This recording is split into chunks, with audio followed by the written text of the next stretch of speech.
They said I'm a generational talent. I'm gonna prove him right. I'm gonna prove him right. Don't worry. Oh my gosh, bro, this is more and more. Hey, that's hell yeah. I knew it. Who said that? Actually, nah. An article came out today. I'm generational. So I guess it's article versus article. I like that you think that, man. But we all know the truth. What? Trav gonna be first? They know what's been. They know it's Just like I told Joe. He don't know what that pressure like. Top first. I'm generational. Nah, bro. That's weird. I'm generational. That's weird. Quarterback coach got favoritism. I don't blame You know what it is? It's because you start training with him earlier. Because I'm generational, man. No, bro. You let another word describe you, bro. Nah, I am the word that describes it. Nah, you generational. I'm legendary. That's cool. You can be legendary. Man. Legendary, get their ass. We'll start doing it like 5 minutes. Generational is once every 100 years. You could be generation. You could be generational. You're not No doing Super the right Bowl. drill, man. Pause the separation. Yo, what his name in the paper, coach? That's the problem. You could be. Pause on the front side. You could be generational, with no Super Bowl. I'm gonna be generational about 4, 5 and things, and I'm good. I'm out the league. I'm going home to my son and my daughter. Oh, you a quitter? Nah, bro. Call it what you want. You're a quitter. I'm tired of them comparisons, bro. That's just what they say, man. I'm just Of course. They don't make no comparison to me. I'm in my own category. Hell no. Yo, what a tremendous blessing it is to be able to watch these two quarterbacks train together, go at it, compete with each other. I mean, it's awesome to watch.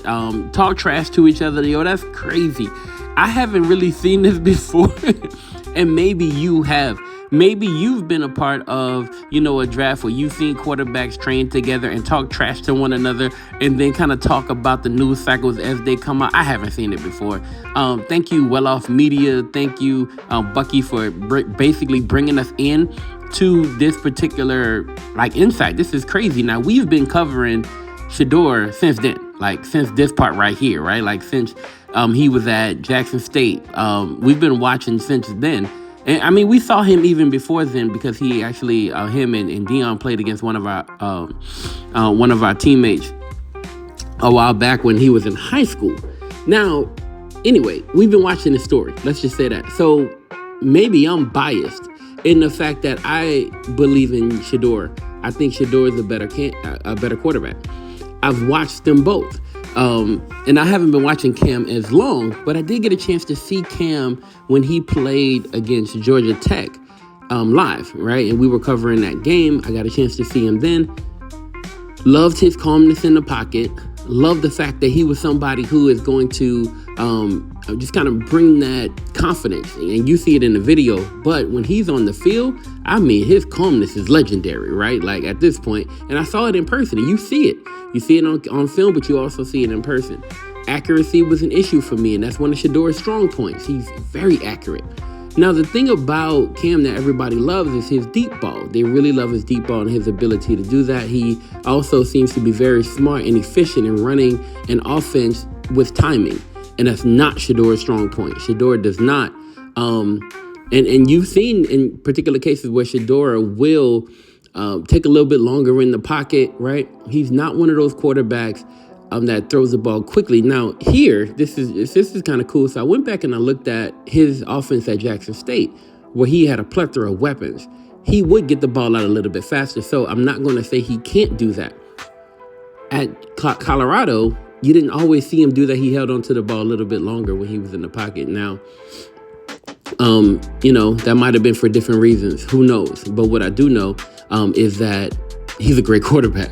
He's a great quarterback. And I'm blessed to be able to jump in to this insight. It's crazy amounts of insight that you're going to get with him and Cam working out together. You can see their strengths right in front of you. The guy who everybody's going to want to interview at some point is that QB coach. That guy. Who's better? Which skill sets will most benefit a particular NFL team?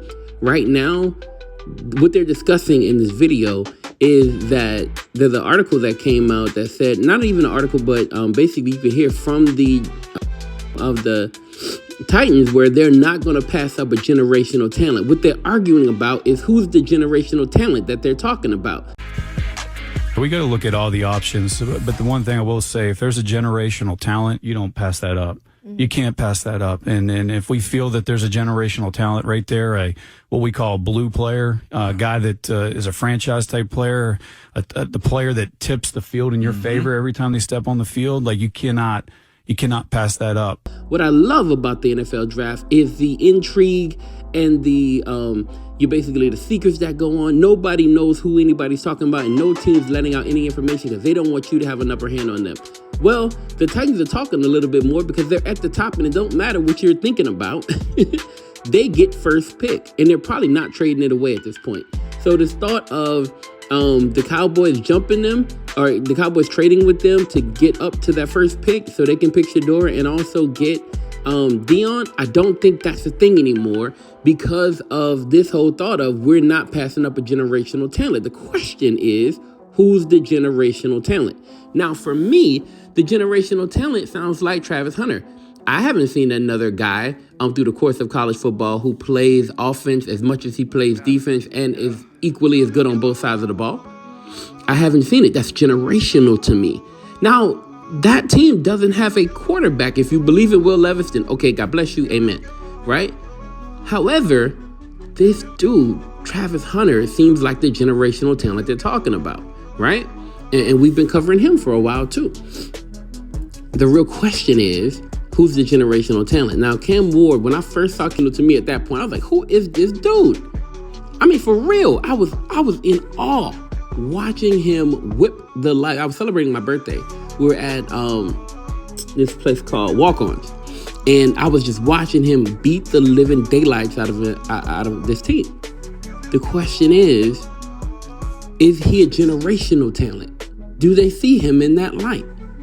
And most experts don't. They don't see him or Sheduer as generational talents. I see Sheduer as a phenomenal quarterback. I can't call him generational quite yet, but he is phenomenal. I will give him that. And so I don't see him falling past the Giants at number 3. I really don't. And if he does, for some godforsaken reason, gets past the Giants, he's not going past the Raiders and his mentor, Tom Brady. So that's what it is. I love the fact that they're arguing about this. I love the fact that I can see them arguing about this. People talk about, a lot of stuff about Sheduer. They say his arm's weak. It's not. He's a phenomenal quarterback, like straight up. The question is he generational? And I don't know a scout who said that yet to me. They say great. They say phenomenal. He's going to be awesome. Nobody said generational.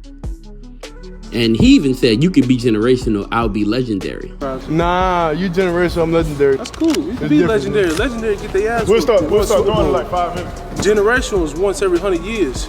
You could be generation. You could be generational. You're not No doing Super the right Bowl. drill, man. And I pray he is. But we answering the question of who is the generational talent that the Titans is talking about. It's probably not Sheduer. It's probably Travis Hunter, which means that they're going to stay with Will Levis. Travis will go to the Titans. The Browns will have their choice between Cam and Sheduer. And if I'm the Browns, I don't mess with the Sheduer situation because I think they're one of the teams that Deion doesn't want him playing for. I go with Cam. Now, if I really like Sheduer, forget what Deion's talking about. And I love Deion. But forget what he's talking about. I want this kid on my team. So if that's what has to happen, that's what has to happen, right? But I think they'll go with Cam if he's, if they pass on him, Titans pass on him. So Cam's number 2 and Sheduer's number 3. So I think maybe 1 through 3, maybe already kind of locked out, and maybe the draft starts at 4. But we'll find out. All right, y'all. God bless. I'm out. It's not just about the love of the game. It's about dedication and commitment through the process and the patience to endure. There's joy in reaching your goals and peace in knowing you've done all you're supposed to do. Ozell brand. It's not just a brand, it's a lifestyle.